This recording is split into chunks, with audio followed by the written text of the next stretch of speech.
আওয়ামী লীগ আবারও ক্ষমতায় আসবে। হাজার হাজার লক্ষ লক্ষ লাশের বিনিময়ে হলেও ওরা ক্ষমতায় আসবে। এটা আপনি বিশ্বাস করেন আর না করেন, এটাই সত্য। ইভেন অলরেডি ১০০ থেকে ২০% তারা সামনে এগিয়ে এসে পড়েছে। আর এটা সবচেয়ে বড় ভুল হচ্ছে আমাদের।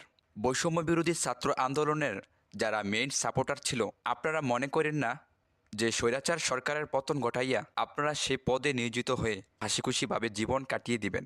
এটা আপনাদের মনে রাখতে হবে যে স্বৈরাচার সরকার দীর্ঘ ১৬ বছর নানান পলিটিক্স খাটিয়ে ক্ষমতা দখল করে রেখেছিল। তাকে মুছে ফেলা এত সোজা নয়।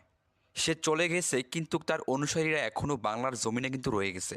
এখন আসুন জেনে নেই তারা কিভাবে কাকে ব্যবহার করে ক্ষমতায় আসবে। ১ নম্বর হচ্ছে পুলিশ, র্যাব, সেনাবাহিনী। ২ নম্বর হচ্ছে বিরোধী যে দলগুলো রয়েছে তাদেরকে তারা ব্যবহার করবে। বিরোধী দলগুলোকে তারা উস্কিয়ে দিবে, আবার তারাই বলবে, দেখছো তোমাদের কে রাখে নাই। অত